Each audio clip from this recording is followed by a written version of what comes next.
I just sat through it and I'm still not ready for it.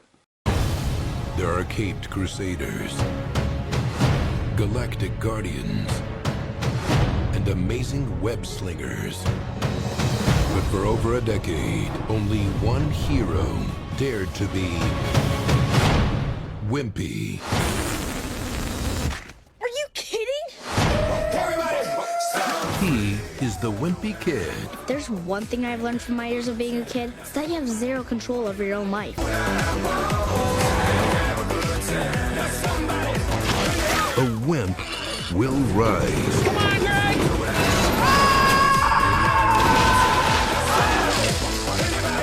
Greg! Well, you said you wanted to get the boat on the water this summer. Diary of a Wimpy Kid. The Long Haul. Now, like a lot of other people, I grew up with Diary of a Wimpy Kid, specifically when I was in middle school. It seemed like the right time and place for it for me. I read the books, I saw the 3 movies when they came out, and back then I really liked them. And then after a while, just kind of lost interest. And at first I was like, oh, I guess the books, I didn't know they were still making them, but apparently the guy that wrote the books, Jeff Kinney, he's still making them, and he's made like spin-off books and all this other shit, and apparently Diary of a Wimpy Kid is still very popular, and partially because of internet memes, because, you know, everyone likes to joke about how, you know, there's some kind of hidden sociopathy elements to it. But that, and also, I guess, marketability. I mean, they're still making the books. Apparently they still sell, and, I mean, just, I think it was either late last year or early this year. It's all starting to blur together right now, but, recently Disney Plus made another Diary of a Wimpy Kid movie, except this time it was animated. So in preparation for this one, I actually went back and watched the other ones just to see if, like, I would have some nostalgic fondness for them. And don't get me wrong, they are not cinematic classics by any means, but I mean, through a nostalgic lens, I will admit, I did kind of enjoy them, despite their faults. They're not great movies at all. That being said, after watching The Long Haul in its entirety, the original 3 movies are fucking Godfather trilogy compared to this shit. Young Greg Hefley is looking forward to a long summer of just hanging out, but his mother throws a monkey wrench into his plans when she forces the entire family to take a road trip to a relative's birthday celebration. His eyes soon lighten up as he realizes that the excursion is his ticket to a gaming convention to meet YouTube sensation Mac Digby. Greg's imagination then kicks into overdrive as he sneakily hatches a scheme to attend the expo and gains some much-deserved fame. And as for critical reception, 4.3 out of 10 on IMDb and 18% on Rotten Tomatoes. But first things first, this movie came out in 2017. And the third one, the last one before this one came out, that was like 2012. So why they still felt the need to make these movies, I don't fucking know, but whatever. So in 2017, they wanted to test the waters and bring it back one more time because I guess they thought there was still some money to be made in that franchise. And then you get to this movie and oh my god, this is the kind of movie that streaming services were made for. I've been harsh on Netflix because it's not really Netflix's fault. It's kind of the problem with a lot of streaming services. In videos before, I've ragged on Netflix for having like 2% good things and then the rest is just kind of crap that they had the rights to or stuff that just really doesn't appeal to me and is just generally kind of crap in my opinion. That's not specifically just a Netflix problem. That is a streaming service problem. Nowadays, since they're trying to get people to go back to movie theaters to watch movies, it really does feel like movies like this, movies that have decent sized budgets and maybe a few recognizable actors, but otherwise are movies that are totally going to get panned by critics and probably wouldn't make that much money at the box office. Movies like this, they specifically dump on the streaming services and then they can just go, well, we don't have to worry about those pesky box office numbers, just we have to make sure X amount of people see it and are talking about it. And even if it fails, we don't really lose that much. It's a win-win for the studio system. Thankfully, though, this movie was not fortunate enough for that because this came out before the big streaming service boom of 2020, and it flopped horribly at the box office, and it was pretty much the final nail in the coffin before they eventually decided to reboot it later and make it an animated movie. And what happens in this one? It's a road trip movie. Greg Hefley and his family all played by different people this time. It's none of the original actors show up. They're all gone. They're all replaced. We're going on a road trip, and, well, if you've seen basically any family road trip movie ever, that's pretty much what this movie is. They hit a lot of the same token beats, you know, like picking up a funny animal along the way, which they eventually lose or ends up escaping. In this case, it's a pig, which they win at like a state fair. You know, you have people that are after them, people who are trying to stop them. In this case, it's, you know, some trailer trash family that tries stealing their stuff, and the main guy in it, like this fat redneck dude, they keep giving the nickname Beardo because he acts weird and he has a beard. So the overall plot is basically that the Hefley family is trying to get to their grandma's house. That's the ultimate destination. Meanwhile, Greg wants to go to this like VidCon place where there's this like not Markiplier guy there. Yeah, like he's very popular. That's what you need to know. He plays video games for a living. He has the colored dyed hair, and he screams and shouts at video games a lot. That's how Digby do it. Greg wants to go to this VidCon Twitch streamer convention place to meet him because he wants to clear his name, because at the very beginning of the movie they're at this not Chuck E. Cheese place, and like a lot of the movies, like I remember the third one had a thing where they were at like a swim club or something, and you know, embarrassing stuff happened there. In this case they're at this like Chuck E. Cheese place, and Greg ends up getting a diaper stuck to his hand from his little brother. And, you know, he then becomes a viral internet meme because it's one of those kind of movies where they're trying so hard to connect with youth. So they have it that he becomes an internet meme. That's it. So yeah, Greg is miserable. He thinks that him being an internet meme, diaper hands is what they call him. And by they, I mean, like, he gets called that once at the beginning and then once at the end. It doesn't really fucking matter, but I'll get to that in a sec.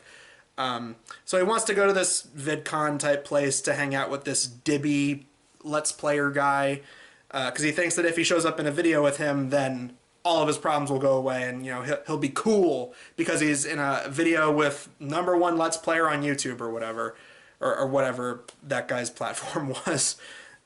So from there, you know, then they do the road trip, and, well, it kept reminding me of two different movies, and one of them I think is really good, and the other one I think is terrible. One that I don't like that it was reminding me of was that 2015 Ed Helms' National Lampoon's Vacation remake. It was reminding me of that because it has a lot of that kind of like awkward humor, and it's not particularly funny. It has a lot of those same road trip family cliches, except whereas that one was trying way too hard to be painfully raunchy and disgusting and gross out or whatever, this one's kind of doing that. There's tons of parts where it's like, oh, they kind of did a similar thing in that Vacation remake. Like there's a part where the car gets stuck and then the tires of course start spinning, but they end up just flinging a bunch of mud onto them, and oh, they're covered in mud.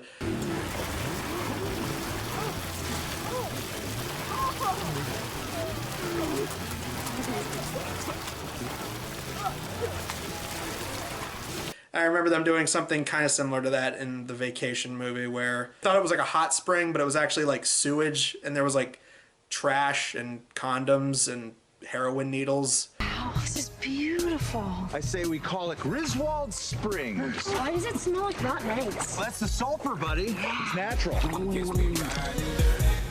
We should jar this stuff. I don't think this is a hot spring. Found a dart. Are you crazy?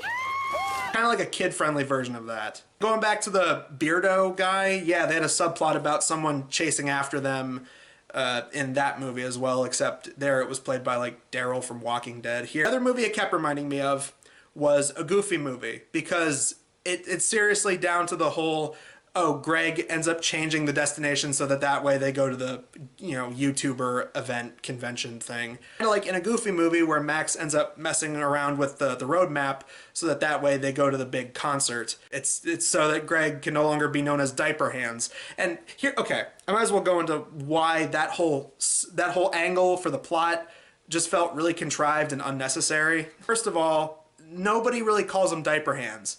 Like, it would have meant more if all throughout the movie you had people constantly pointing and going, hey, look, it's diaper hands. Ha!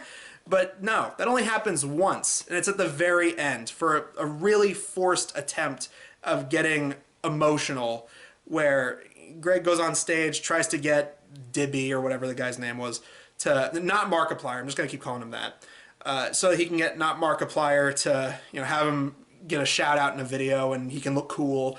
And then his mom points out that he's the kid from the Diaper Hands video, and then she says like, oh, well, no matter what, you'll always be my son and I love you for who you are, and everyone says, oh, that's so cute. Never once throughout the entire movie do people stop them and go, ha, diaper hands. So him going, oh, this is gonna, embarrass me for the rest of my life, that whole thing, it really doesn't matter because nobody at all points it out. Second of all, it's the movie's desperate attempt at doing the whole like, oh, how do you do, fellow kids? Oh, we're hip with the internet culture. And like, there's a part where Greg's talking to Roderick about cosplay and stuff like that. And it's like, oh my God. Like, why is she wearing armor with a bikini?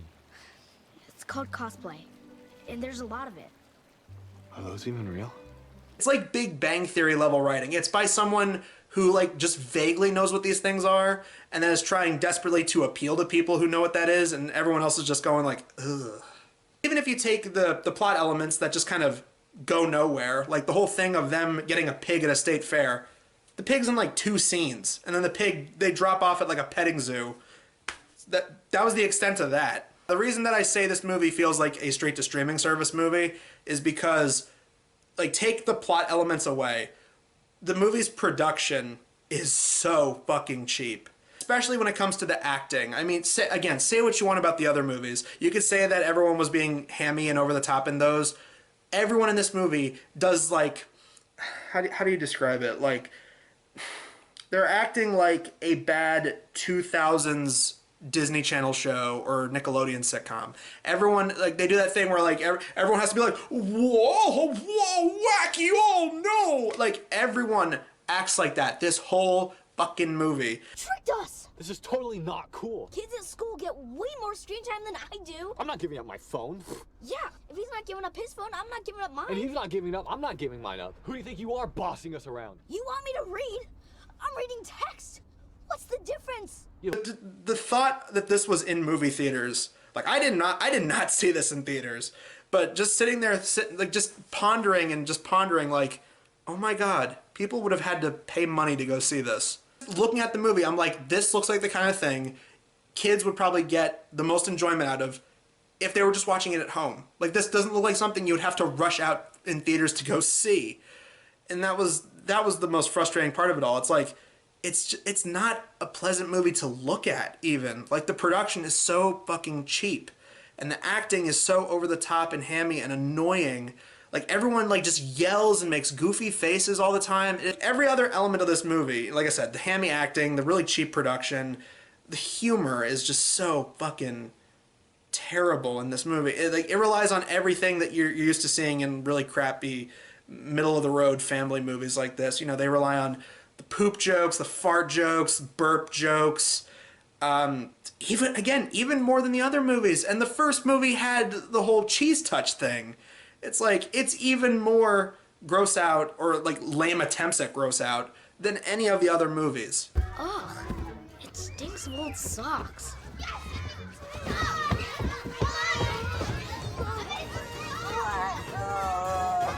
The thing that I really hated about this movie was the parents. I mean, like, yes, the parents were kind of portrayed as, like, goofy and kind of over the top in the other ones, especially the mom, who here is played by Alicia Silverstone. And I was sitting there going, like, I mean, her career wasn't really going anywhere fast as of late, so I'm not surprised she was in this. It feels like once you're a mom in a very crappy family movie, that's kind of the end point of your career.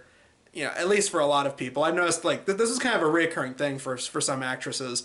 Like, I remember Jennifer Garner, who I never really thought had, like, the greatest career or anything, but Jennifer Garner, like, I remember she was in some movie, another movie based on a book aimed at families. It was, what was Alexander and the terrible, horrible, no good, very bad day or something. Like I remember seeing like ads for that years ago, and it just looked like the same thing. Got a call today. I have an interview for a game design firm. You could be looking at the new vice president of Lone Hill Press. Christina Applegate in Vacation, that's another example. It's like, once you're in movies like this, and granted that one was aimed at older audiences, but like, once you're delegated to wacky mom and crappy family movie, that's the point where you're like, all right, yeah, career starting to peter out. I really felt bad for the guy playing the dad. I mean, he's no Steve Zahn, but I recognized him from other things, and I'm like, man, I feel bad because that actor has been in some really good stuff, and now he's delegated to being the fucking stupid dad who barely does anything in the whole movie other than, like I said earlier, just mug and occasionally make goofy faces. The mom at the beginning of the movie says that she wants the road trip to be like, oh, no technology, because that's another thing. This movie has this message of like, you know, oh, kids these days always on their phones and their tablets. Oh, what happened to physical socialization and all that kind of jazz.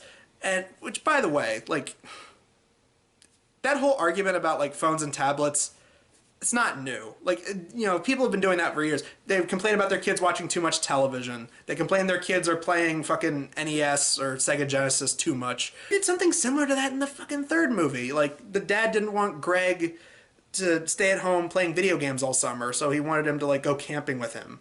It's like, we've already done this fucking subplot. But every so often, whenever the kids like try to whip out their phone, or the dad at one point has to take a business call, and of course it does that thing that I'm so sick of in fucking movies like this, where, you know, it's like, oh, you're talking to your boss on your phone. Oh, you don't care about this family. It's like, it's a business call. Like, it's just one business call. It's like, that way he can continue to have a job and you guys can go on your stupid ass family road trips. Characters don't even really act like they do in the other movies. I mean, and yeah, again, I remember a lot of people, I think this is a fairly valid criticism, because yes, you could argue that the characters in these movies are either annoying or unlikable, but Greg, his character is less of an asshole than he is in some of the other ones, and I guess they're doing that because they don't want kids to grow up with like complexes or whatever. But, like, yeah, in the other movies, Greg is an asshole. He's like a very self-centered, shallow douchebag of a kid. But in this movie, he's just kind of annoying, hyperactive kid who's into internet culture and video games, bro. Like, he's not really as much of an asshole as the other movies. What is going on out here?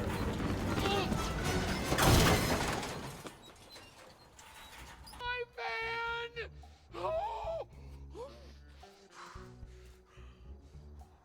Why'd you do that? Me? Speaking of which, I mean, Rowley, like, the first movie, and a little bit of the third movie, and a little bit of the second movie, but the first movie specifically was dedicated to Greg and Rowley's friendship, and it's like Rowley's only in 2 scenes in this movie. It's like, I was expecting them to try and find a way to, like, force it that, oh, he ends up tagging along, but no, Rowley is not that much in this movie. Roderick's character in the other movies, you kind of saw at least a slow progression as to like, okay, first Greg and him start off as rivals, and then slowly they kind of become more friendlier with each other.